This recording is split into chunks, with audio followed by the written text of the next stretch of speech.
Numa noite escura no centro sujo de São Paulo, dois punks velhos se encontraram e entre um gole e outro de bebida barata, decidiram fazer um podcast juntos, sem meias palavras, chutando tudo. E aí, vai encarar? E aí, Clemente, beleza? Beleza, Chiclé. Cara, hoje vai ser difícil de encarar, hein? Caramba, eles estão em maioria? Maioria, mano. Ó, como a gente vai ter muito assunto, né, meu? Eu acho melhor a galera já, né, levar aquela intimada e a gente já começar o papo, né? É isso aí. Hoje é pouco papo e muita música. Na verdade, a música que a gente vai ouvir é aquele hardcore mais foda, né? Porque a gente vai ouvir só... A gente vai ouvir só má notícia hoje ou a gente vai ter alguma coisa que vai pôr a gente pra cima? Tem muita coisa pra cima, mas também tem muita coisa pra baixo. É? Então, vamos lá, meu. E aí, vocês vão encarar? Bora. Vamos. Bom, estamos com o microfone a menos, como todos estão vendo, mas a gente vai se virar. Eu queria que vocês se auto-apresentassem. Eu acho que é uma coisa mais legal, né? Começando pela Vivi. Eu sou Vivi Torrico, tenho 51 anos, participo de vários projetos solidários. O principal é o Solidariedade Vegan, mas também tem o Movimento Maitrícia, o Pache Fest, Cine Fluxo e por aí vai. Legal. O meu nome é Dalécio, sou da Coordenação Estadual do MTST. Eu estou presidente do PSOL em São Bernardo do Campo e sou coordenador da Cozinha Solidária do Montanhão, lá na cidade. Legal. Eu sou a Kátia Ciccone, eu sou presidente do Ação de Rua, é um projeto de alimentação solidária e capacitação na área de cozinha para pessoas em situação de rua. Legal. Ciccone? Ciccone. Ticone. Eu ia falar Ticone, ela é mafiosa, mano. Parente da Madonna, Parente né, da Madonna. Só falta ela saber. Legal. Bom, só para deixar claro, a gente começa hoje uma série de programas que vão chamar Acordem a Cidade, dentro do Vai Encarar, que é para trazer pessoas aqui que fazem alguma coisa em prol da cidade, em prol da população da cidade, né? E a gente resolveu começar justamente com esses convidados que fazem ações que são muito importantes e que não estão, né, tão na cabeça da grande população, né? Então, cara, vamos ver aí quem... Vamos começar pela Vivi? Vivi, você estava aqui fora do microfone dizendo que vocês arrecadaram nesse final de semana 10 toneladas de alimentos. Isso, foram 3 eventos. A Retrocom, que é uma feira de gamers, né? Nerds, na verdade. Uhum. E foi o Oxigênio Festival e outro evento que rolou no Manifesto Bar. Como eu sou produtora musical também, então tem um monte de pessoas que eu conheço nesses lugares, né? E a gente tem a sorte de muitos amigos nossos que cresceram, que curtiram o som e tal, estão nesses lugares fazendo, né? Então, conheço os donos dos eventos e a gente pediu para eles a arrecadação do ingresso solidário. Eles não deram nada, foi o público que deu, mas normalmente esse tipo de arrecadações vão para as grandes ONGs, então tipo a gente fica a ver navios, sabe? Tipo, não chega nada para a gente, chegam para essas grandonas que já tem um monte de milhões por trás, que já tem um monte de patrocínios, que já tem tudo isso. ONGs como o Solidariedade Vegan, como a Nave Capão, do Capão Redondo, como a Missão Belém, que tem mais de 2.000 acolhidos, né? Elas não são muito contempladas. Então, a gente criou um projeto que se chama Noise Against Misery. Então, todos esses festivais de amigos produtores de bandas, eles passam esses alimentos para a gente.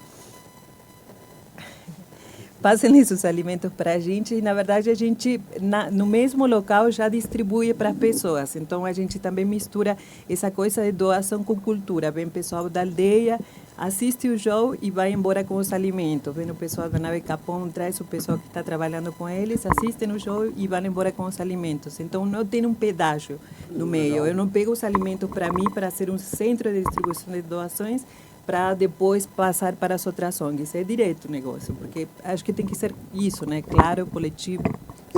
Porque quando a gente pensa em arrecadação de alimento, a gente não pensa na logística toda, né? É uma logística é o que é o mais difícil, né? é logística para conseguir o transporte, para conseguir a mão de obra para carregar, porque ninguém carrega, né? Para depois acomodar, para depois separar. Muitos alimentos não foram nesse final de semana, ainda não tenho esses números, porque estão arrumando ainda as coisas. Mas tem muitos alimentos que chegam produtos vencidos. Tipo, já chegaram, arrecadaram 1 tonelada, 300 eram com alimentos vencidos. E não tem como dar alimentos vencidos para uma ONG que trabalha com crianças. Aí esses alimentos vencidos eu dou para as galinhas lá da aldeia. Sim. Mas, e além de doar o alimento, tem que cozinhar o alimento, né? Vocês fazem isso, Dalécio, na Cozinha Solidária? Como é que funciona a Cozinha Solidária? Isso, a Cozinha Solidária, como todos nós acompanhamos, em 2020 veio a pandemia, nós do MTST nos reunimos e falamos, e agora? Nós temos um povo aí que a gente ajuda a se organizar para fazer resistência pelos seus direitos, mas agora a questão é a fome. Então, lá em 2020, a gente fez uma vaquinha solidária. A gente arrecadou mais de R$1,5 milhão e com essa arrecadação, naquela época, a gente comprou cesta básica, álcool em gel, a luva, a máscara, kit higiene, a gente distribuiu também. Né? Só em São Bernardo, a gente distribuiu 3.000 kits e cestas para o povo lá. E porque vocês lembram, Bolsonaro queria R$200 de auxílio emergencial, que não dava nem para pagar a conta de água. Aí a bancada de esquerda e progressista no Congresso entrou com um projeto para R$600. Então a gente achava que a cesta era o complemento desses 600, já que a primeira orientação era não sair de casa. Só que aí fim de ano acaba o auxílio emergencial. Só que antes disso, vem o que você falou, Clemente. Muitas famílias chegavam na gente e falavam assim, a gente agradece a cesta básica, só que a gente não tem gás para cozinhar. Então, a gente não vai defender, a gente agradece vocês, mas aqui em casa nós não temos gás. Então, quando chegou o fim do ano, que acabou o auxílio, nós nos reunimos de novo e falamos, e agora? Agora E não foi só no ABC, foi na cidade inteira. São Paulo, região metropolitana, no Brasil inteiro da gente tá organizando cozinha. Foi essa fala, a cesta não ajuda mais, porque não tem o gás para cozinhar. Aí conversamos daqui e dali e saiu o projeto das cozinhas solidárias, que a gente começou a fazer a partir de 2021. A primeira cozinha que a gente fez foi na Zona Norte. Aí a gente levou lá a nossa cozinha e aí a gente distribui comida todos os dias, né, de segunda a sexta, das 11 a 1h da tarde, para o povo que não tem o gás, que não tinha o gás para comer, né? Então essa foi a nossa essa atitude que a gente tomou, tá até hoje, né? Porque vocês sabem, tem um projeto, o PL 2920 de 2023, que é o Guilherme é o autor desse projeto de lei, que é o casamento da volta do Consea e as cozinhas solidárias. E agora, a partir desse ano, várias cozinhas vão se tornar públicas.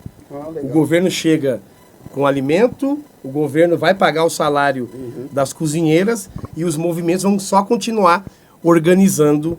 Isso é mais ou menos um pouco do que a gente está falando ali fora. Agora está de meio diferente. Eu te dou a condição e você organiza o povo junto com a comida. Isso é legal. Ticone, você é da ação de rua. Eu fiz várias ações de rua, mas minha ação de rua era beber, sair, fazer bagunça. Agora a sua ação de rua é mais legal. A gente continua aí também. Enfim, a Ação de Rua é um projeto que nasce na pandemia também. A gente é um projeto novo. A gente a gente começou com um projeto de alimentação solidária. A gente se viu muito envolvido em como a gente gostaria de alimentar as pessoas, né? A gente teve a sensação de que não só na insegurança alimentar, mas também uma falta de acesso a produtos diversos, a sabores diversos. Então, a gente nasce como um grupo que vem trazer um pouco essa proposta de dar uma oferta, de escolha. A gente, em todas as nossas ações, a gente desce um cardápio, a gente desce sobremesas. Então, as pessoas podem escolher como se fosse um restaurantinho que desce para a rua. Com isso vem muita gente, vem muita família, começou a vir cada vez mais pessoas, né? A gente acredita muito no poder transformador de uma comida boa, assim, muito bem preparada, e a gente gosta de Empratar lindo. Comida boa, rapidinho. é que o Chiclete, ele manja de comida boa. Partiu cozinhar junto um dia.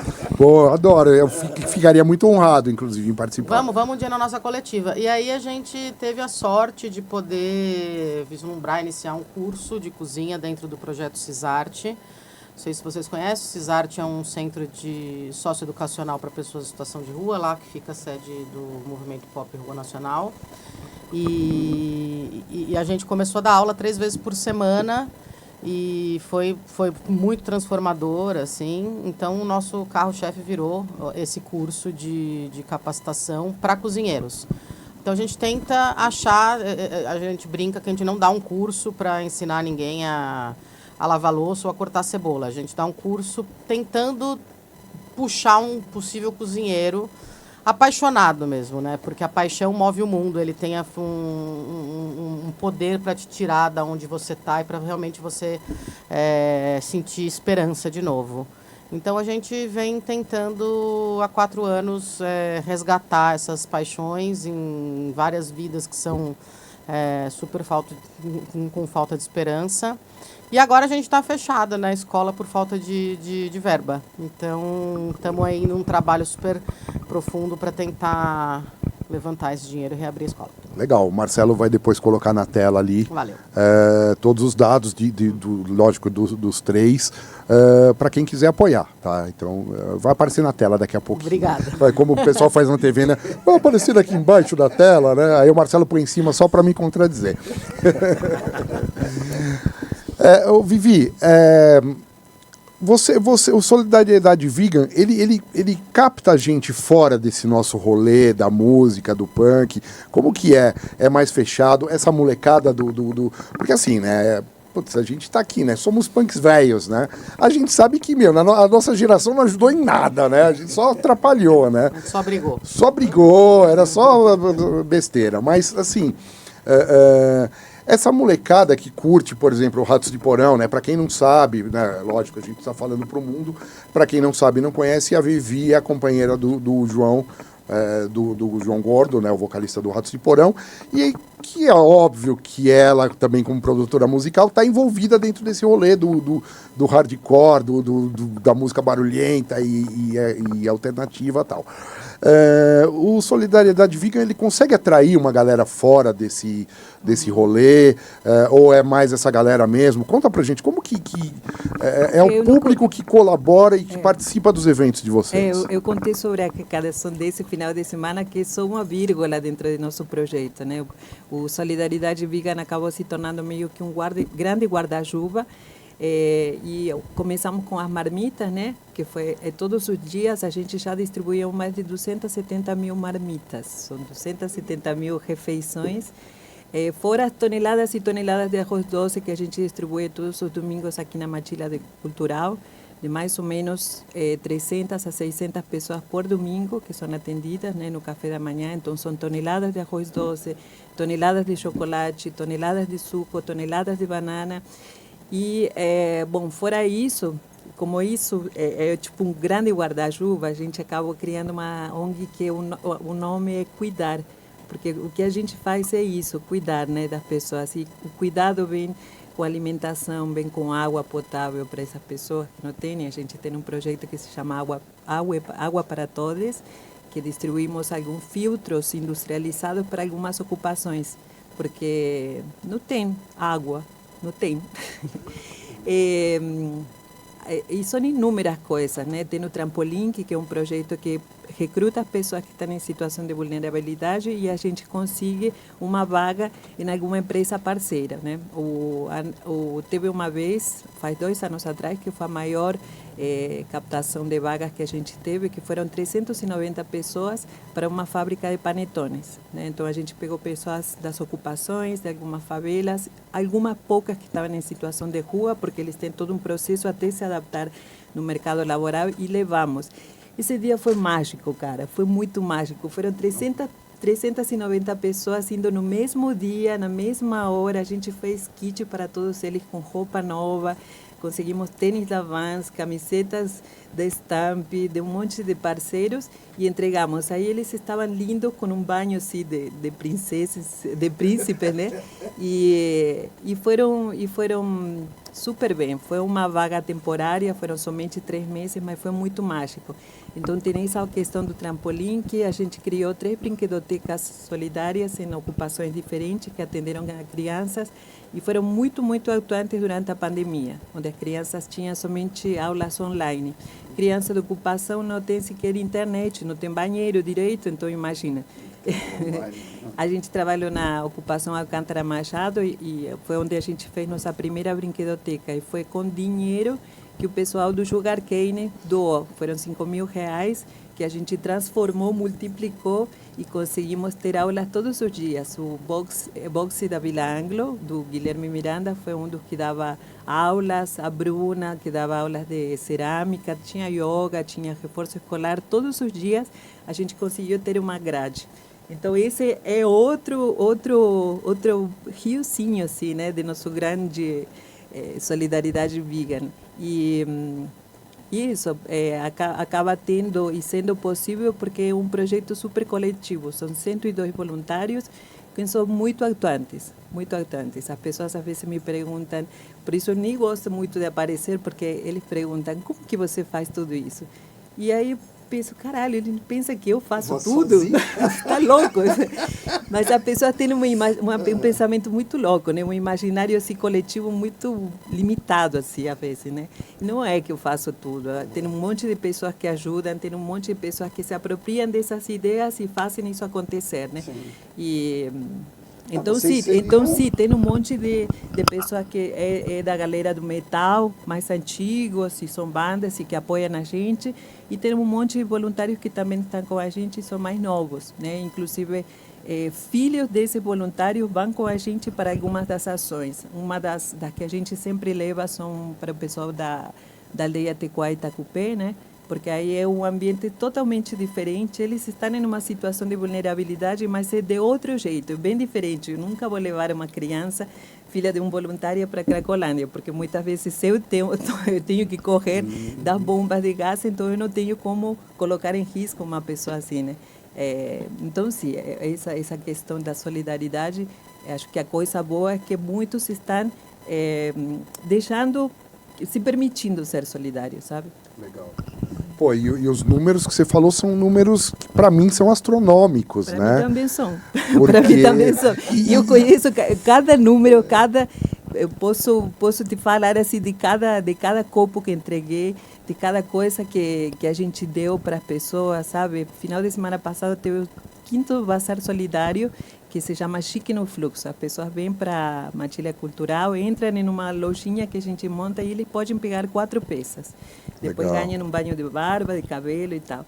E é impressionante, assim, sabe? Impressionante. E uma das coisas que eles gostam muito de pegar nossas roupas, porque são roupas de amigos, então são camisetas de roqueiros. Ele fala, e muitos deles falam para mim, tipo, que entre roqueiro e morador de rua não tem muita diferença. São muito... Eu falo, tá bom, se você acha. E eles meio que, tipo, gostam de se sentir parte de uma turma, né? Então, sim, tipo, melhor ser roqueiro do que... Legal. E, bom, agora eu tinha uma pergunta, né? Você estava falando, né, de levar as cozinhas. A cozinha solidária do MTST, ela é itinerante. Vocês não têm uma central, vocês vão nos locais onde vocês vão atender, é isso? Isso. A gente vai montando onde a gente se organiza. Lá em São Bernardo do Montanhão, em Santo André, no bairro chamado Jardim do Estádio.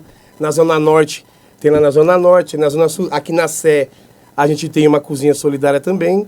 E a gente vai aonde a gente consegue se organizar. E é igual a Vivi falou, né?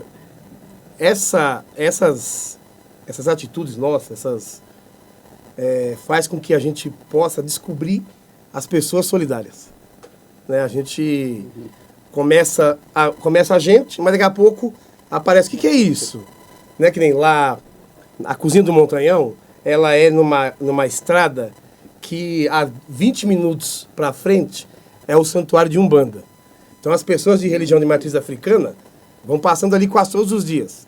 Então param, perguntam, às vezes voltam com alimento, às vezes falam, a gente vai conhecer hoje, semana que vem quando a gente voltar, eles deixam alimentos. Então a gente vai agora, mas assim, o que é mais forte é quando a gente descobre a solidariedade naqueles mesmos que vêm comer. É a maior solidariedade que tem. A gente acha que... Porque, olha, acho que um dos nossos maiores objetivos, e eu falei isso com o Guilherme uns dias atrás, é quando você vê que eles conhecem as cozinheiras pelo nome, as cozinheiras conhecem eles pelo nome. Se um não vai hoje, a cozinheira já pergunta, fala, por que fulano não veio? Quando ele volta no outro dia, ele fala, fiquei doente.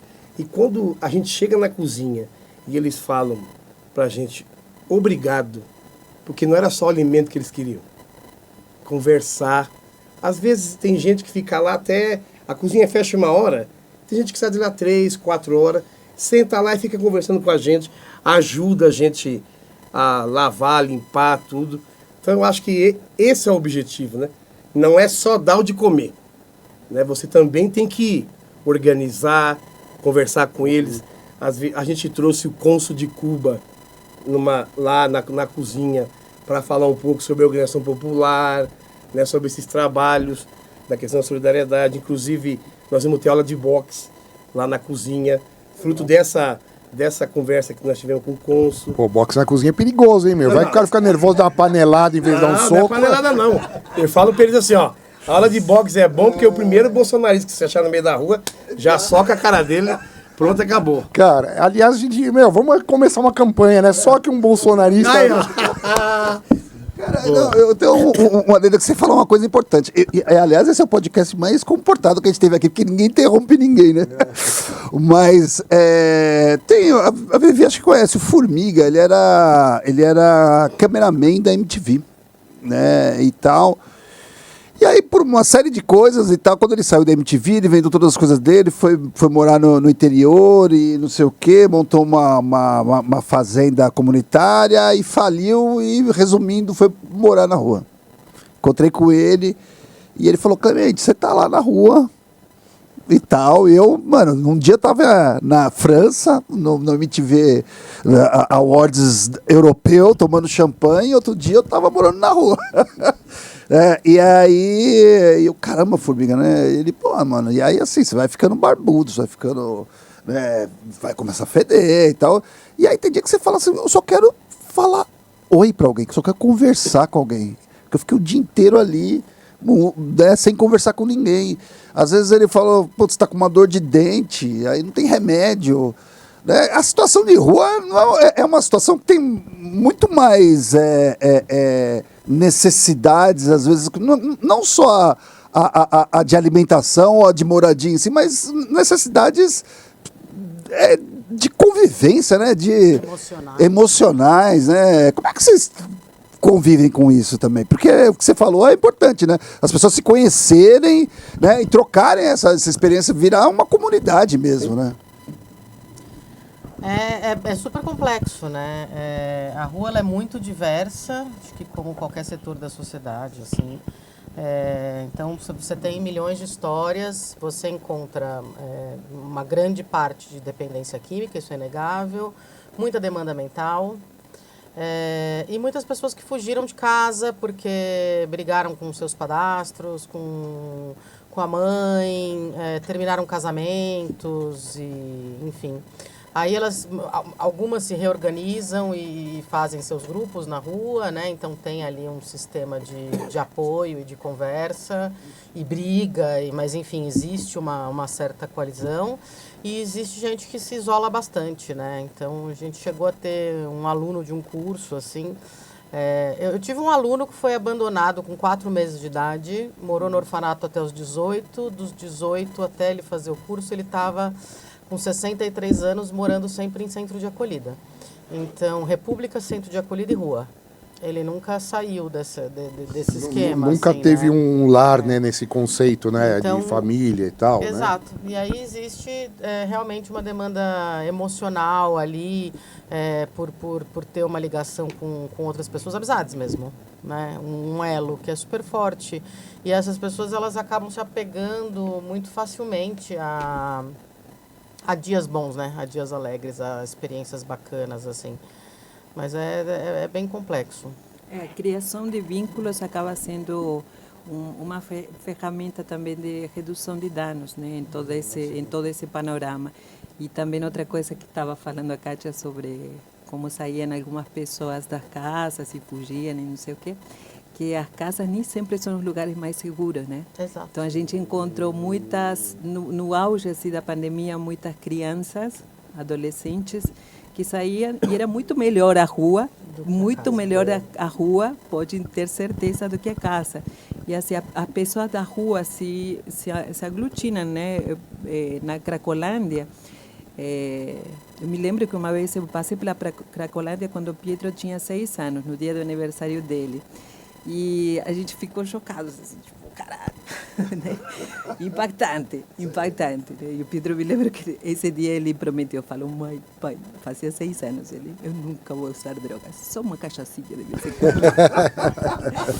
Mas a gente mesmo tinha uma visão, sabe, medo, receio, e eu ficava numa bolha muito, muito fechada, sabe, tipo, eu sim participava, meus filhos também sempre foram voluntários do Natureza em Forma, com 6 anos já faziam voluntariado, a gente ia na favela do Querosene com o Zumba, né? Então a gente tinha, mas era só isso, hoje o negócio está muito intenso, assim, a família inteira, mas era isso, sabe, saímos da nossa vidinha linda para ir na favela alguns dias do ano, depois para ir na aldeia 1, 2 vezes por ano também, mas para ter uma educação um pouco mais aberta para eles.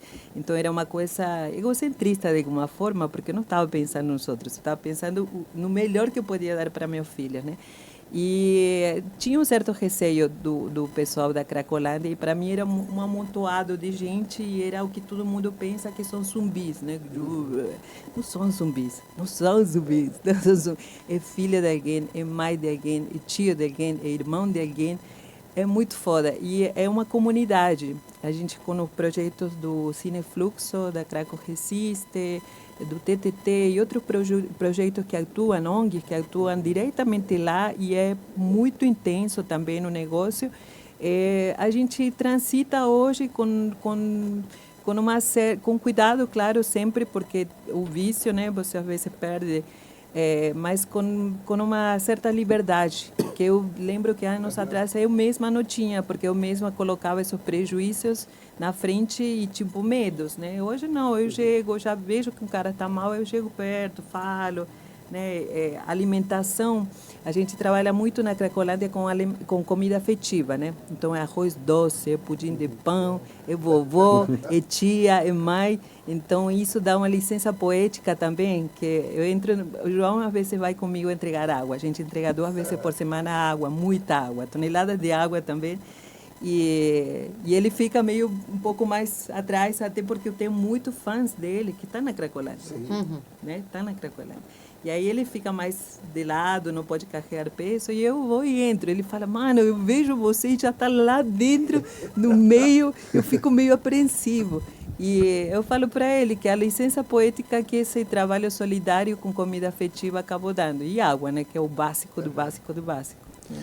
E você falou uma coisa aí que me fez pensar, porque esse abandono, né, das famílias e tal, eles não são exclusivamente de famílias pobres ou de famílias desajustadas, né, socialmente. Você encontra esse tipo de abandono em todas as classes sociais, né? Então, quer dizer, quem está ali na Cracolândia ou quem está na rua, não necessariamente saiu da favela, saiu de um lar pobre, né? Tá todo mundo lá. Claro que em proporções muito diferentes, mas está todo mundo lá. Tem, que nem... a gente conhece 2 pessoas, 2 homens que... Um já morou até nos Estados Unidos. Tinha de tudo lá e perdeu.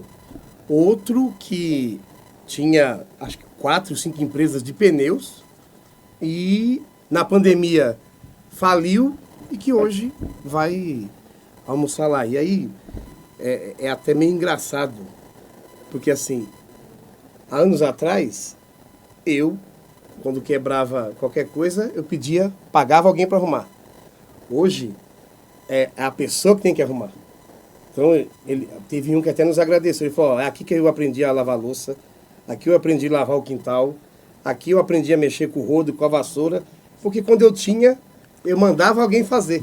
E agora eu preciso fazer. Então, vocês me ajudam a ficar menos tedioso a gente estar na rua. Mas não é fácil, não. Eu só queria voltar um pouquinho, porque quando vocês falaram de criança, tem um episódio na cozinha que nos emocionou muito. Que às vezes a gente passa perto de famílias que estão na rua, às vezes a gente acha que a criança não está entendendo o que está acontecendo ali. Às vezes a gente pensa assim, a gente vê a criança pulando, brincando, mas assim, a gente entrega a senha, mas não é a senha que te dá a condição de comer. A gente só entrega a senha na fila para saber qual a quantidade de alimento a gente tem que fazer por outro dia. Quanto de arroz, quanto de feijão. E 2020 e 2021, a primeira orientação era ficar em casa, né? Então eu fiz 2 filhas. A Amália... Acontece. A Amália nasceu em maio, no pico da pandemia, a Catarina nasceu em maio, no pico da pandemia, e a Amália nasceu em agosto de 21, quase no fim da pandemia. Depois que elas nasceram, eu deixei de ser o que vai pra cima, tudo. Agora tudo eu choro. Sim. Então eu virei... Bem-vindo ao meu mundo. Eu virei um pai chorão agora, que eu não posso ver brigar com criança, eu não posso ver uma criança chorando, que eu já fico assim, querendo saber o que é. E eu já começo a pensar nas minhas. E aí, tinha uma criança chorando na fila. E não parava de chorar.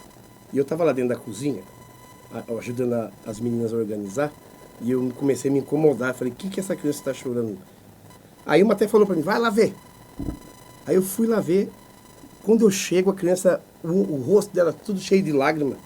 E aí eu perguntei para a mãe, por que ela está chorando? Porque ela perdeu a senha. Então, uma criança de 8 anos, que devia estar assistindo Tom e Jerry, Peppa Pig, Maria Clara e JP, essas coisas, estava se preocupando que naquele dia ela não ia comer porque ela perdeu a ceia que a gente entregou. Então aquele dia eu queria fazer igual nós falamos aqui, só que um bolsonarista. Aquele dia minha vontade de sair daquela cozinha e achar o primeiro que falasse alguma merda que eu já ia dar na cara dele. Porque uma criança entender que ela vai passar fome é porque naquela época o pau estava torando mesmo e a gente não sabe que o que a gente estava fazendo ali, às vezes acho que a gente era pouco para o problema que era muito maior de ver uma criança daquele jeito. Eu me encontrei nessa mesma situação inúmeras vezes e por isso sempre falo, parece que é pouco, é nada, é uma gota, né, do que a gente está fazendo para tentar aliviar toda essa situação, porque é maquiavélica assim, a miserabilidade que tem, né? Tipo, a gente tem Alcântara Machado, que é uma ocupação enigmática, assim, icônica, ela é muito foda para mim, tipo, eu sempre piro nessa ocupação porque é a única ocupação que não tem nenhum movimento por trás, é autônoma, é totalmente democrática, tem uma cozinha comunitária, tem banheiro para cadeirantes, a gente fez mais 6 chuveiros, pavimentamos toda a ocupação porque tinha várias partes que eram de terra, né, e tinham buracos.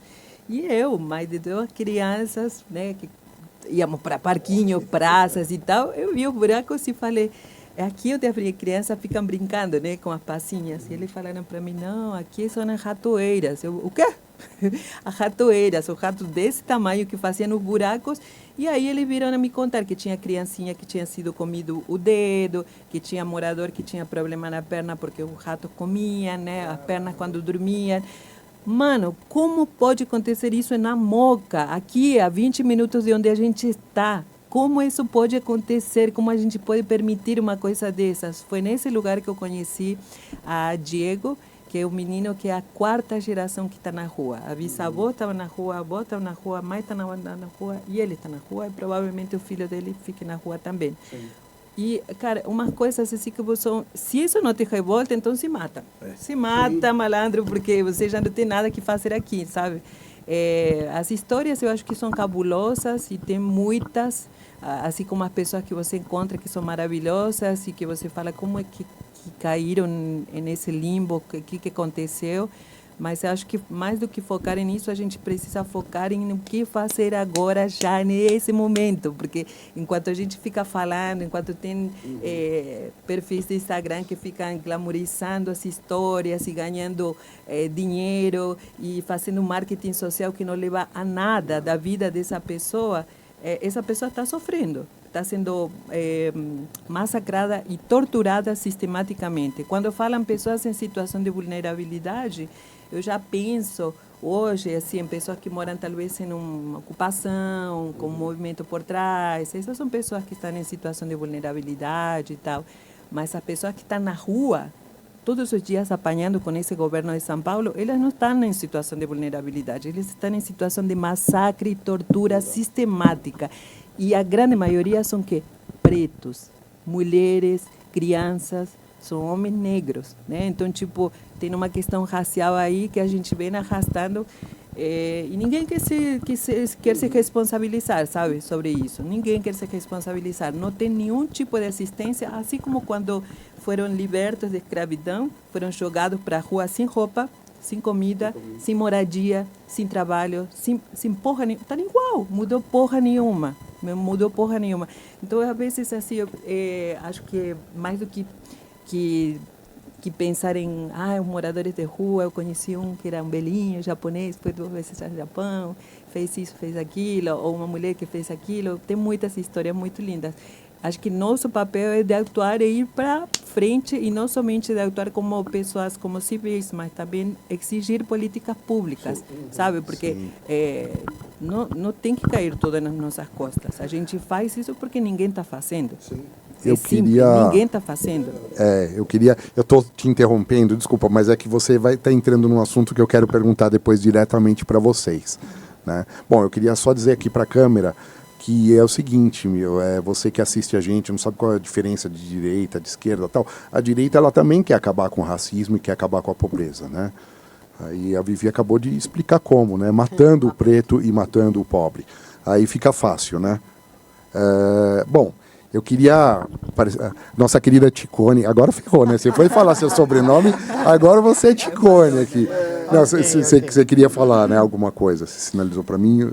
Agora não lembro. Tá, né? Então eu vou fazer a pergunta que eu queria fazer, tá? Eu vou fazer 3 perguntas para vocês, né? A primeira é a seguinte: por que vocês se envolveram com isso? Por quê? O que levou vocês né? Porque assim, todos nós, né? Supostamente nós 5 que estamos aqui na mesa, nós temos uma casa, temos uma vida com privilégios perto das pessoas que não têm nada, né? Por menores que sejam, né? O que te levou a se envolver com uma situação que você podia falar simplesmente, foda-se, não é problema meu, tá? Então eu queria que cada um de vocês falasse assim, bem do fundo do coração, o que levou vocês a se envolverem com esse problema que, no fundo, não é um problema nosso, né? Uhum. É um problema que deveria ser solucionado com o dinheiro dos nossos impostos e que os vagabundos que recebem isso que deveriam solucionar esses problemas, ou não deixar esses problemas existirem, né? Pode começar? Tá, eu vou começar. Eu acho que tem bastante gancho com o que a Vivi pontuou agora há pouco, com essa questão, com uma forte questão racial e uma forte questão já de como se estruturou a sociedade brasileira, né? Então, desde muito pequena, eu sinto um inconformismo muito grande e eu tendo a brincar que eu lancei o Ação de Rua no ódio, assim. Não foi nessa questão do amor, eu sinto muito ódio. Né? É um conformismo mesmo. Acho que a gente vive numa sociedade com uma desigualdade grotesca, escrota. Isso foi o que me levou. Depois outras coisas foram me puxando, né? Eu fui começando a conviver com as pessoas, eu fui abrindo um pouco os meus vieses de preocupação e as minhas áreas de atuação, mas eu comecei aí. Eu comecei baseada numa raivinha bacana. Legal. Eu também... Eu moro de aluguel hoje, né? Eu moro de aluguel, mas eu nasci numa família, e aí eu quero como é que é, ficar junto da Cátia, porque eu também sou descendente de italiano, né? O meu nome é Anderson D'Alessio, né? E a minha família, eu sempre... Toda festa junina, a minha avó e meu avô juntavam a rua inteira. Fechava a rua e cada um trazia um pouco e fazia ali a festa junina. Então, às vezes, na rua, tinha crianças que nunca tinham comido cachorro-quente, coisa de festa junina. Que quando chegava aquela época, as crianças até não via a hora de começar. Então, dali foi quando eu fui criando essa... E aí, tudo que eu... Minha mãe conta até melhor do que eu. Tudo que eu ganhava, senhora 2, eu ia lá na casa do meu amigo que não tinha e dava um pra ele. Então sempre foi assim. Às vezes minha mãe achava ruim. Cadê os brinquedos que eu te dei? Que seu pai te deu, que sua tia te deu? Aí, quando minha mãe ia na casa da vizinha, era lá que tava. Porque pra mim não era... Mesmo pequeno, assim, por que isso tem que ser só pra mim? E quando eu vou brincar com meu amigo... Quando meu amigo vem brincar comigo, eu tenho os brinquedos. Quando eu vou na casa dele, só tem a vassoura que vira o carrinho, né? Que a gente fica andando na vassoura. Aí eu comecei. Então, desde criança também, eu também já tinha despertado isso. E aí eu fui crescendo, fui vendo as coisas e comecei a sempre chegar perto de quem fazia esse trabalho. Então, eu escrevi aqui, quando você perguntou, direitos. Eu acho que todo mundo tem que ter. Nós não pode viver num país que você produz o carro e não pode comprar o carro. Não dá para produzir um carro e o cara que tem condição de comprar e você não. Não dá para você voltar para casa num ônibus e na hora de você ter o lazer com a família, você pagar R$ 5,75 numa passagem e você não ter o dinheiro para ir no parque com a família passear e ficar em casa. Então não dá para você produzir aquilo que você não tem e que você nunca vai ter, pelo jeito. Então, essa é o ódio que a Kátia falou. É mais o ódio que desperta na gente e que faz a gente ir mais pra rua. A criança chorando na cozinha não foi só choro de ficar ali parado. É de continuar, né? E a Vivi falou uma coisa que é verdade. As cozinhas, nosso trabalho, não tem que durar para sempre. Tem que acabar. Só que para acabar, alguém tem que se mexer. Calma que eu vou chegar nessa conversa aí. Parei tá? aqui. Vivi, e você? Foi o ódio que te Eu estava moveu? tentando querer, mas não foi ódio, não foi. No meu caso, não sou... Minha família é indígena, né? Então, eu tenho já outra vivência. Minha família é argentina, da periferia de Buenos Aires. Então, essa coisa de comunidade está no meu DNA, né? E eu venho de uma família matriarcal. Minha mãe cozinhava para um monte de gente, meu pai era mestre de obras, então ele ia fazer as coabes nesses lugares desabitados e minha mãe tinha que cozinhar para todos os pedreiros. Então eu venho com toda essa coisa e tenho essa coisa matriarcal, sabe? Tipo, e a mulher e você estão aqui. Né? Você está na mesa. Isso aí. E aí, quando veio a pandemia, para mim foi muito, muito claro, assim, o momento, você perguntou o que levou a fazer o que estamos fazendo hoje, né? No meu caso, como eu já vinha com tudo isso, sempre foi permeado na minha vida, sempre fomos voluntários de projetos, de ONGs, e quando eu vim para o Brasil, eu falei, mano, vamos aqui continuar, né? Minha formação é como professora de crianças excepcionais, então eu tenho uma coisa de sensibilidade e amorzinho mais do que o ódio. E aí, na pandemia, a gente tinha Central Panelaço, que é um restaurante vegano, que a gente, quando sobrava, ou os dias mais fracos, a comida que tinha, a gente distribuía em alguns viadutos próximos para algumas pessoas que a gente conhecia que moravam na rua. Mas não era aquela coisa, não era por eles, era por mim, sabe? Tipo, vou desovar a cozinha, era aquela coisa que não tinha uma consciência plena, sabe? Do que estava acontecendo. Mesmo assim, na pandemia foi muito louco tudo que aconteceu. Meu marido tinha acabado de sair de 4 meses de internação na UTI. dando conta de toda como estava nesse momento a Central Panelaço, que estava fervilhando com Dead Kennedy vindo a tocar, o cara do Guns N' Roses aparecendo, estava tudo acontecendo e de repente, pô, parou tudo. Aí eu falei para João, puta, mano, se para a gente está assim, imagina para os outros humanos que não têm sequer informação. A gente não sabia o que estava acontecendo no começo, né? E a gente a minha família inteira já era voluntária do Pimp My Carroça, que é uma ONG que eu amo de paixão. E eles fazem um trabalho com catadores e catadoras, que também catadores e catadoras têm meu coração assim eterno. E aí eu fui para a Central Panelaço, tinha 70 coxinhas de jaca deliciosas congeladas. Eu falei, vou fritar essa porra e vou dar para meus amigos que eu sempre dava, da Bela Vista, e vou distribuir por aí. Só que distribuí, parei na Paulista e eu encontrei um Marcão, que é um catador de uns 70 anos, que ele estava com a camiseta do Pimp My Carroça. Só que ele cata e recicla lá em Pinheiros. Eu falei, o que você está fazendo aqui? Aí ele falou para mim, mano, se eu não estivesse aqui, você ia parar? Você parou por quê? Eu parei porque vi você com a camiseta e te reconheci. Aí ele falou, então, se eu não estou aqui, eles não comem. Fiquei, caralho, mano, caralho. O cara lá em Pinheiros, ele é super bem acolhido, sabe? E ele já me comovia muito, porque um senhor catador, puxando uma carroça com mais de 500 quilos nas costas, não tem que acontecer. Eles têm meu coração, mas não tem que acontecer. Um senhor de 70 anos tem que estar aposentado, né? E aí foi nesse momento que foi um raio que caiu na minha cabeça. Eu saí, eu nunca, não era uma pessoa emocional, assim, de chorar e tal. Carinhosa, amorosa, mas não de chorar. A partir desse dia, chorei todos os dias que eu não chorei na minha vida antes disso. E por incrível que pareça, assim, a maioria das vezes foram de felicidade, de alegria. Que legal. Sabe? E foi nesse momento, quando eu distribuí as coxinhas, que eu liguei para o Mundano, do Pimp My Carroça, e falei, mano, que merda está acontecendo, que merda vamos fazer? Aí ele falou, olha, eu não sei o que vamos fazer, mas a gente vai fazer.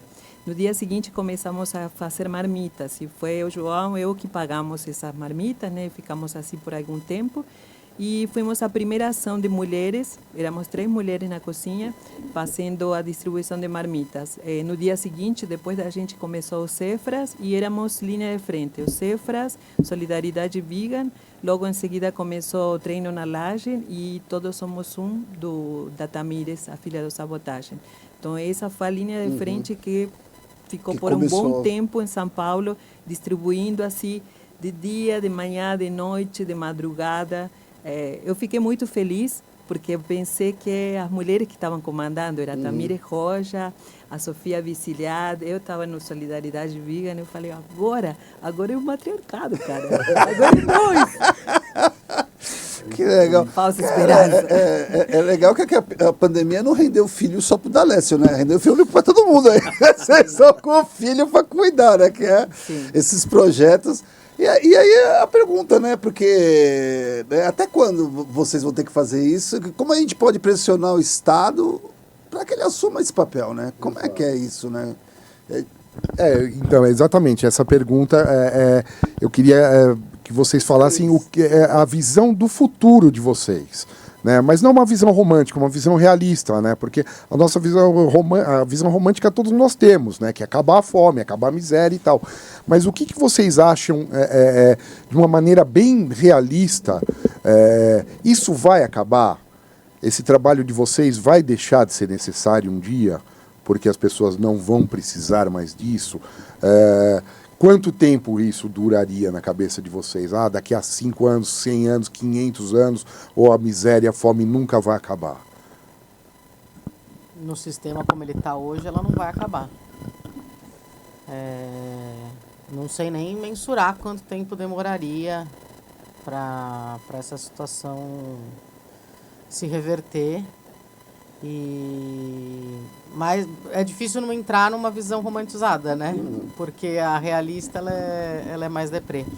Na romantizada, mesmo você não querendo ir, seria muito legal o trabalho acabar. Aí cada um seguiria na onda que quer. A gente trabalha mais com comida, eu meto um restaurante, sei lá. Aí tá tudo bem, entendeu? Isso não é o problema. O que a gente vai fazer, a gente depois decide. Mas a situação que ela tenha um bom tempo ainda, eu acho que ela tem. Bem, o futuro é incerto. Eu acho que essa pergunta daria até um outro programa. Sim. Porque, primeiro, a gente tem um sistema político que não é o povo que manda. O povo não é soberano. Ele vota, mas ele não é representado. Sim. Como é que você tem 514 deputados em Brasília e você tem a maioria do povo passando fome e quem está te representando lá é quem quer que você continue com fome? Exato. Como é que você tem família sem moradia e sem terra para plantar, para você sobreviver do seu próprio plantio, se o seu voto está representado em Brasília em quem quer te matar porque você está ocupando a terra e construir moradia para quem tem dinheiro e não para quem não tem. Então, para que os nossos movimentos acabem, enquanto esse modelo nosso esse modelo eleitoral nosso for desse jeito, não vai ter futuro. O que eu vou dizer aqui, eu vou até olhar para a câmera para deixar bem claro, não é que eu sou a favor de ditadura, longe de me defender isso. Só que a gente precisa discutir essa questão de alternância de poder. Você não pode entrar um governo que pelo menos esse governo não... Chegar mais perto. Como é que você pode ter um governo que minimiza o problema Sim. e depois vem um outro que volta pro zero? Aí quando o outro que minimiza volta, tem que começar do zero de novo. Aí daqui a um tempo volta. Então, enquanto for assim, porque nós vivemos desde 89 numa democracia. Nós já tivemos boa parte da democracia até hoje governada pela esquerda progressista. Uhum. E não deu jeito. Sim. Só minimizou. A gente não organizou nosso povo. A gente precisa organizar o povo. Muito está se criticando a Venezuela. Só que o mais humilde venezuelano e venezuelana te dá uma aula de Constituição. O nosso povo não sabe nem o artigo 1º. Por isso que, às vezes, quando a gente vai fazer manifestação, tem gente que não põe o pé na rua. Porque acha que se pôr o pé na rua, ir para a rua fechar, vai apanhar da polícia, os carros vão passar por cima, vai ser taxado de vagabundo, de baderneiro. Porque eles não entendem que o poder que o povo tem. E quando a gente está no poder, a gente não consegue socializar e dividir com o povo esse poder. Então, eu vejo um futuro incerto. Porque até naqueles que a gente defende, quando está no governo, nós temos que ir lá bater na porta, caralho. Sim. Por que eu apoio o cara e... o Lula foi eleito em 2003. Por que em março de 2003 o MTST teve que ocupar a frente da casa do Lula para exigir um programa de moradia? A gente não elegeu ele porque a gente enxergava nele o cara que ia mudar? Por que mesmo assim nos governos nossos nós temos que ir lá e falar, lembra da gente? Estamos aqui na porta. Queremos direitos, queremos ser iguais. Então, essa pergunta, eu sei que vai pouco minuto para a gente responder, mas a gente tem que... A mais alguém tem que voltar aqui e vocês fazendo essas perguntas, porque é incerto. Sim. Não tem futuro certo. Assim, que nem eu tenho minhas 2 filhas. Eu não sei se quando eu morrer, eu vou deixar para minhas filhas o mundo que ela não possa acontecer com elas, o que acontece com aqueles que a gente ajuda a resistir e defende nas ruas. Bom, deixa a Vivi responder então. Vocês foram movidos pelo ódio, a Vivi foi movida pelo amor. Agora vamos ver, qual a sua visão desse futuro, Eu fui Vivi? movida pelo amor, mas o ódio existe. Sim. E eu tô na vibe do galo de luta. Vamos organizar o ódio para fazer a revolução, Sim, né? sim. Então eu acho que é mais ou menos por aí. Bom, o Solidariedade Vegan, que é muito assistencial e bem relacionado com a alimentação, Eu acho que eu gostaria muito de que acabe, gostaria muito mesmo de que acabe, mas estamos em um sistema capitalista onde não vai acabar, porque sempre vai ter pobreza, riqueza e essas coisas absurdas, até não tomar umas medidas mais drásticas, né, como limitar um teto para bilionários, trilhardários que tem por aí, porque é absurdo, né? Mas eu estou trabalhando para que acabe. Então, essas doações que a gente faz com o Noise Against the Misery é justamente para democratizar e dar autonomia. Além disso, a gente faz feiras nas favelas, em duas, na verdade. E a ideia é que eles cozinhem para eles, até porque a comida deles é muito maravilhosa. Eu tenho atualmente a Central Panelaço, restaurante que voltou somente aos sábados, né? E tenho 3 pessoas trabalhando que estão em situação de vulnerabilidade. E eles têm um monte de coisas para ensinar, tem muitos conhecimentos que a gente pode resgatar, assim como as cozinhas das aldeias, né? Então, eu gostaria muito de que acabe, mas sou consciente de que não vai acabar e o que eu tento fazer é amenizar essas desigualdades. Então, quero água para todo mundo, então eu vou lá e apresento um projeto para um político que talvez possa me ajudar com essa ideia, né? E todas essas pesquisas e tal. Como eu sei que isso vai demorar e não é prioridade para eles, enquanto isso já vou colocando filtros nos lugares que me deixam colocar os filtros industrializados, distribuindo água filtrada na Cracolândia e nas ruas. Então, assim, a gente sabe, a gente projeta e no meio a gente tem que exigir do poder público e fazer a nossa parte. Legal. Bom, Só dar um adendo, né? Porque é louco, né? O que a gente falou, né? O D'Alessio pegou um ponto, você pegou outro, você pegou... Mas, na verdade, a base do capitalismo, que sustenta o capitalismo, é a miséria, né? O medo da pessoa ir para essa miséria, perder tudo, que faz com que ela trabalhe por salários menores. Com quantos pobres você faz um rico? Exato. É a pergunta. E aí essa perversidade, né, ela vai se...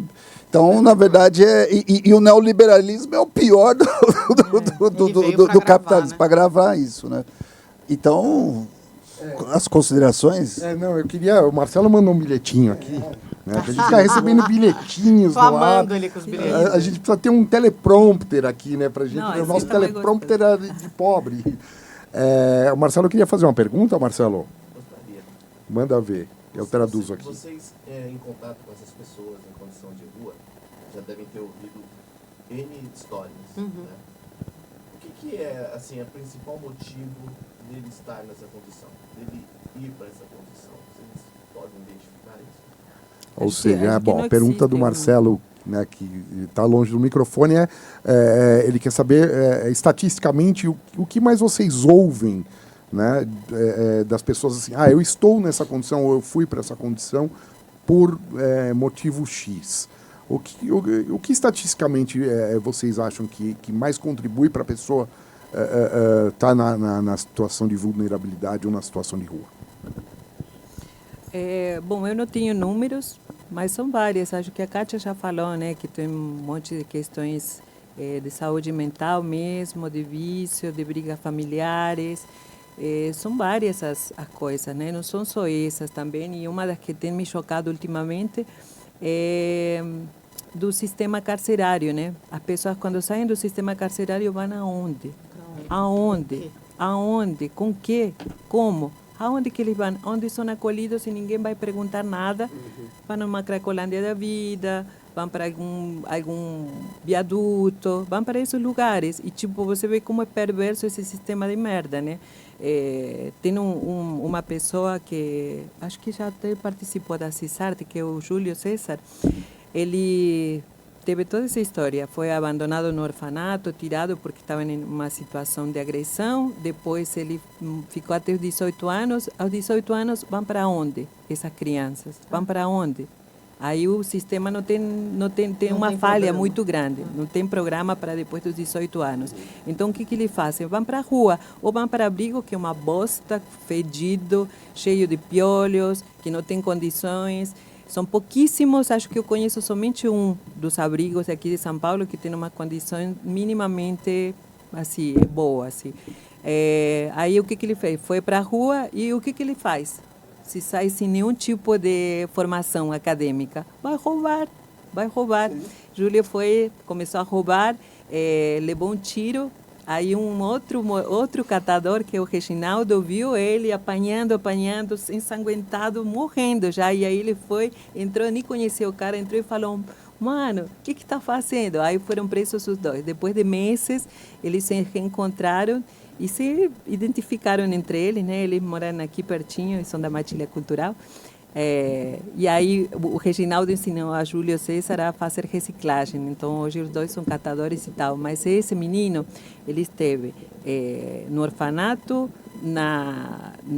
no abrigo até os 18 anos, na cadeia, foi para a FEBEM, foi para todo o sistema que teoricamente seria para ressocializar. Você vê que está falho. O cara tem 27 anos e tem isso. E tem suas recaídas, e vai e volta, e não tem família.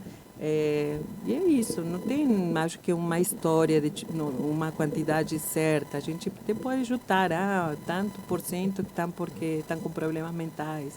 Mas, cara, a fome enlouquece, a falta de moradia enlouquece, a falta de trabalho enlouquece, a falta de alguém para te ouvir enlouquece. Então, tipo, mano, é um manicômio ao céu aberto em que essa cidade que é tão foda, eu amo São Paulo, não está cuidando desses filhos de São Paulo.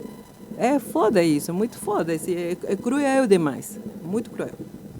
Cara, a gente teve uma aula aqui hoje com vocês, queria agradecer a presença de vocês, queria que vocês deixassem seu recado e como que o cara que está assistindo, o cidadão comum, pode ajudar cada um dos projetos de vocês, como entra em contato, como é que a gente faz? Bom, no nosso caso, a gente tem um catarse que é somente para as marmitas, agora vai abrir um catarse para o cuidar, né, que cuida de toda essa outra parte, que leva lazer, cultura, que leva aprendizado, que a gente luta pela moradia também, né? Porque acho que das primeiras coisas que podem ser feitas para melhorar e amenizar tudo isso é pensar em uma moradia para essas pessoas, né? Já seja hotel social, ocupações, enfim, várias coisas. Mas a gente tem o Catarse, que é uma doação recorrente, temos o Pix para doações avulsas e a gente recebe tudo, pequenos móveis, comida, tudo, né? Que a gente ou usamos para o projeto ou então encaminhamos para as pessoas que trabalham com a gente. Legal. Bom, deixando aqui claro que o que você viu aí na tela durante o programa são os contatos, né? Desde o começo a gente vai colocar os contatos, a Vivi que está envolvida com uma série de coisas. Então você viu aí, volta a fita, né? Ou volta o cursor aí do YouTube, você vai ver os contatos tudo ali, não tem desculpa. É só ler e anotar num papelzinho, que nem o Marcelo faz. Bom, posso ir agora? Manda ver. Bom, acho que a gente tem várias formas de ajudar. Primeiro pode ser se voluntariando. Então a gente recebe voluntários que trabalham ativamente na cozinha, redes sociais, comunicação, distribuição, logística. A gente tem doadores de legumes e verduras, então a gente tem que fazer essa logística de levar. A gente hoje em dia atende 2 comunidades, onde a gente leva e faz essa feira livre de quinta-feira. A gente precisaria de mais gente para arrumar essa logística, porque a gente tem de sábado também uma doação grande que a gente ganha, a gente sente muita dificuldade em distribuir em regiões onde a gente gostaria de chegar. Então, essa é uma forma. A gente também precisa de bastante ajuda, doação mesmo, financeira, no Pix, ação de rua sp@gmail.com, ou no Catarse, que seria virar um membro. A gente quer muito reabrir a escola. Nossa escola, ela dá aulas de cozinha. A gente tenta fazer turmas de 4 a 6 meses exatamente para desenvolver esse vínculo. E durante as aulas a gente vai fazendo culinária criativa, a gente estuda várias técnicas de cozinha de vários lugares do mundo. Então a gente coloca um mapa mundi, onde a gente ensina um prato, a gente coloca um pin. E aí a gente brinca que a gente viaja através dos sabores e tal. Quem quiser apoiar esse curso, então é só entrar no Catarse, Ação de Rua, também contribuir mensalmente. Né? Vocês fazem esse lance. E aos sábados a gente tem toda a distribuição de 500 alimentações por sábado. Legal. O nosso Instagram vai aparecer aqui. O Instagram da Cozinha Solidária é Cozinha Solidária do MTST, a gente tem o Apoie-se, é apoie.com/Cozinha Solidária MTST. Você vai lá, doa, porque é igual, acho que foi a Vivi que falou, não é só a questão do alimento, tem um caminhãozinho para ir lá pegar, para levar, tem toda a logística, tem que levar não só numa cozinha, mas em várias cozinhas espalhadas aqui em São Paulo e na região metropolitana. Então, ajude alguém para te ajudar, né? Porque se você não ajuda, tem um imbecil na Câmara de Vereadores aqui, chamado Rubinho Nunes, que ele não quer que você ajude, né? Ele tentou colocar um projeto de lei na Câmara, criminalizando quem ajuda e criminalizando quem recebe a ajuda, né? Então, se você não se mexer para ajudar os movimentos, ajudar quem precisa, vai ter um vagabundo que vai se mexer para você não ajudar e acabar com os movimentos da gente. Então, vamos aproveitar esse gancho e falar, cara, vota consciente, estuda em quem você vai votar, porque a gente tem uma cultura no Brasil de votar sempre no menos pior, né? Eu vou votar no fulano porque ele é menos pior do que o cicrano. E não é só isso, né? Porque a gente também não está votando só no prefeito, né? Nós estamos votando em quem vai dar governabilidade ou não para o prefeito. Tá? Então, assim, é lógico, né? Votem no Boulos e ninguém está fazendo campanha aqui. Mas pensem na base, porque não adianta nada você votar no Boulos e votar num candidato aí do PL, né? Que deveria estar tomando um pau em vez de estar levando voto. Né? Cara, acho que é isso. E agradecer, né? É isso aí. Vamos agradecer vocês. As portas estão sempre abertas, tá? Não só aqui no nosso podcast, mas na Rádio Antena Zero. Tudo que vocês precisarem, podem contar com a gente, tá? A gente tem uma correria muito louca, que é para manter essa rádio no ar, há 12 anos no ar, sem dinheiro. Mas, assim, o que vocês quiserem e a gente se coloca à disposição. Tá? No que a gente puder ajudar, né? Não é muito, mas é de coração. Obrigada. E é isso. Valeu. Que bom. Muito obrigada a vocês pelo espaço, Obrigadão, pelo tempo também. Vocês não ficaram com medo da gente, não? Não. Uma encarada tranquila demais. É isso aí. Vai encarar?